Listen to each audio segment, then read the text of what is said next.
Welcome to the Learn From Us podcast. Subscribe down below. YouTube.com/Learn From Us. We're begging you. Seth, who's the host here? I know. Do your job. Well, I like to lead with an intriguing line. Yeah, it's a good that line. Paul failed, which you did. I've had a few businesses fail, but there's one that has been revived. Talk about the failure first. So Dynasty Owner is my brainchild. DynastyOwner.com. Is a fantasy football game I created 12 years ago. I almost bought a piece of the Miami Heat. And I remember everybody saying to me, Paul, you like sports so much. You almost own a sports team. Why don't you play fantasy sports? I was like, because I think it's stupid. Now, keep in mind what I mean by I think it's stupid. I don't think that fans understand and are accepting of the decisions that need to be made. Absolutely with all not. the considerations. But they wouldn't agree. But at the same point, it's not their business to. I don't get it at all. In the NBA, when the Cavs get rid of somebody or sign somebody or blah, blah, blah, I have no freaking clue why. We can't just There's give a million them more reasons money. why. Yeah, there's a million reasons why. But most of it has to do with collective bargaining agreements, salary caps. There's things like that happen. So I thought to myself when somebody asked me this, why don't I just create my own game that does this? Because there were no salary cap games that were using real NBA, NFL, Major League Baseball salaries and luxury taxes and salary caps. I created Dynasty Owner. In the first go-around, it was a mess. I went through several dev teams, sued one of them. Another one bailed on me. I shut it down. Lost a ton of money? Lost a lot of money. How much money? I'm not going to talk about that. You've told me in the past. I know, but let's not discuss it. But I lost a lot of money, enough to buy a really nice house. Okay, that's sad. But I remember when I shut it down, I was like, but I still think this idea has merit. And my good friend Mike, who was a very big supporter of the game and loved the idea, said, you got to bring this back. Over the years, a couple times a year, I get an email from somebody saying, hey, you got to bring Dynasty, like a random, you got to bring Dynasty Owner back. I love the idea. You got to bring it back. So finally, last year, things are going really, really well in our business, of course. It's getting to the point where I feel like I need to take a step back and I need to go focus on a few small projects. That's what I like doing. Because you were the CEO of Crossroads, was. an investment group here in Akron. Yeah, investment holding company. Holding company, is that what you call it? In Richfield, yeah. Okay. So I said, let's give this a shot again. And we had much better developers now. Like I created a few other programs for our use in-house. We had much better developers. We know how to handle it. Decided to bring it back. And it's gone fabulously well so far. We had a beta season. We had almost 400 users. Tim, we went and sold the property Tim was at. You might be like, you sold the property and now this guy is the CEO of Dynasty Owner? Yeah. He's an incredibly detail-oriented, good operator. He loves fantasy sports. Now tell me about Tim and Don. Oh, Don's great too. Our producer, Uncle Don. Are we going to a different topic altogether? Because Don is a totally different conversation that I think we need to have at some point. You bring these up. You bring these people up. I didn't bring up Don. I did. Yeah. Because he's lovable. He's very lovable. But like, Tim did go from managing one of your properties, a 300 unit. No. Tim went from owning his own cleaning business to selling it to working for me on a property that we sold after 3 years he was working for us. And I said to him, you're going to run Dynasty Owner for me. He went from cleaning business, property management to running a fantasy football. And to me, fine with that. Don went from essentially executive assistant to HR to now running he still does HR, but we're trying to weed him more into running of our entire YouTube podcast. He's become our producer of sorts. If you've noticed, a lot of our headers and YouTube shares, all of our Facebook posts are all being controlled by Don. And now that he's focused on it, it's been incredible. Yeah, it's been awesome. And we're gonna keep. He's the one who has to focus on it because I think he said, "What'd you say? Your house is always on YouTube, like your TV. Like he doesn't even have cable. He just watches YouTube. He does. Oh, you have cable now, though, don't you? No, we have YouTube TV. Oh, YouTube TV. I like that. So anyhow, Going back to Dynasty Don's Owner. been very instrumental in Dynasty Owner though because he also learned Facebook ads and our advertising, our digital marketing. He's learning Twitter ads, Facebook, some LinkedIn ads. I think you did for a while. Okay.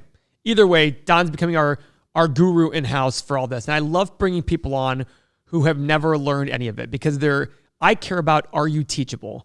Don is extremely teachable, eager to learn.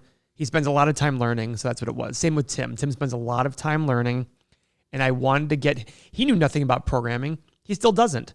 But what he does know how to do is how to test things, how to make sure people are getting things done. And he's done a phenomenal job. This is sort of an interesting, an online gaming system is different from a lot of your businesses, wouldn't you say? That's the goal.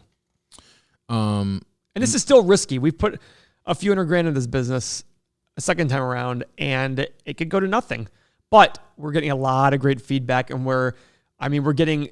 I heard the number yesterday about how much we were spending on a wait list. Did you hear that number? $2.50 to get somebody on our wait list. Yeah, exactly. Don just said, "Oh wow." Is that good or bad? That's really good. Why is that? Because our cost to acquire a user has to be under X amount of dollars, and we could convert a very small percentage of the people who chose to be on a wait list and still be under that number. So your goal in like online, anything is like, what's your CPA, cost per acquisition? We have our goal for a CPA, our cost per acquisition goal. So we created a wait list for people to get on the wait list. If a very small, low single-digit percentage of this wait list buy the game, we're still going to be below that number. So it's going to be, so we think we're going to get, and we're keeping a limited number of teams available, et cetera. But this has been an unbelievable 15 months. Yeah. Because of how much better the game is, how great it went, highs and lows of Tim coming to my office and borderline wanting to cry, and it's just like. What did you just spit up there? I don't know what just came out. I think it was like a piece of cheese from my McDonald's Egg McMuffin earlier. Or the egg white. It's been stored in your mouth this whole podcast? I've been storing it at the upper lip like a dip.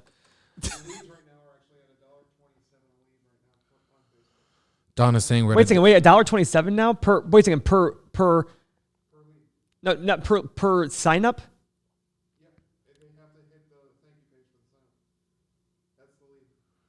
Don's saying they have to hit the thank you page. Well, on the it's sign even up. better. Even better. It's even better than it was before.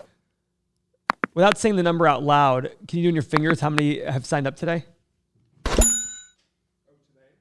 No, total. Just give me total. Total. He's writing now. It's very secretive. That's not the one then. I'm talking about, Tim told me yesterday, we'll talk after this, but I think the number's a little bit higher than what Don just said of $1.27, but it's still a great number. I guess I've been, we spend a lot of time together, a lot of our phone calls together. I don't make any life moves without your tutelage. But this still kind of surprises me that this isn't like you making this Dynasty Owner game. Yeah, it's not like me. It's an all or none thing. It's either going to be worth a lot of money or it's going to be worth zero. Yeah, the risk factors. Well, you know what the benefit is? We've got.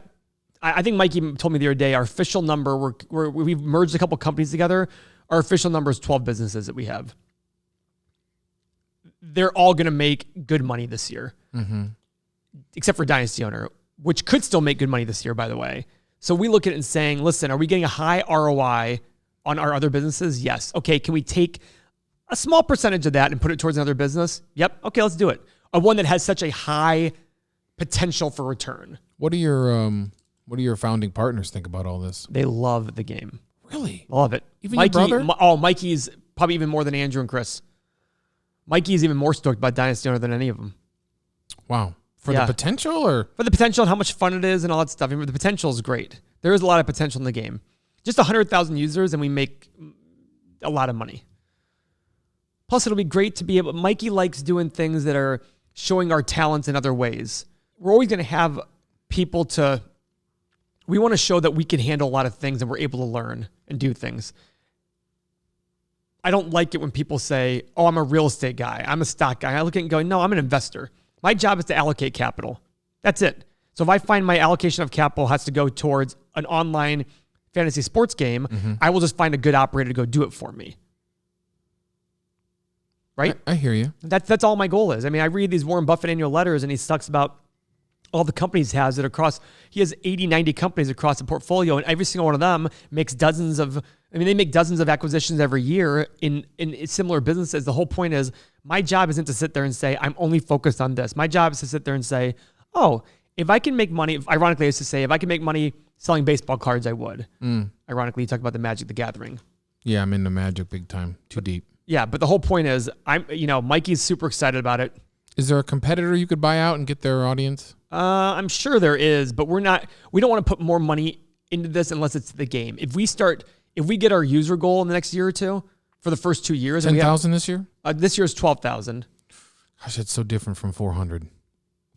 Oh yeah, it is. But we didn't spend any money practically to get the 400. Mm-hmm. We spent like dollars.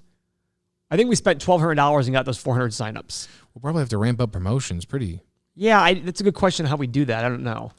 We're doing our Facebook ads. We're doing other Twitter ads, things like that. 12,000 sounds like a lot, but I don't think it's a lot. By the way, the whole goal is to get 12,000 people who get the game. The goal is to get 25,000 signups. We want to have way more users sign up. So if we only have 12,000 signups, we're only going to allow 6,000 or 7,000 users. We're not going to go spend our money on... We're going to go spend our money so that more people want the game than are spots available. We want to create demand. This is a game that's going to do very, very well as demand increases, but supply is minimized. Exclusiveness. Exclusivity, as they say. Mm-hmm. So that was a big failure I had a few years ago. I'm like, it's not done yet. So that one still burns me. But at the same point, I look at other real estate deals I've done. We've made tens of millions on other real estate deals. So it's kind of like, it's a drop in the bucket.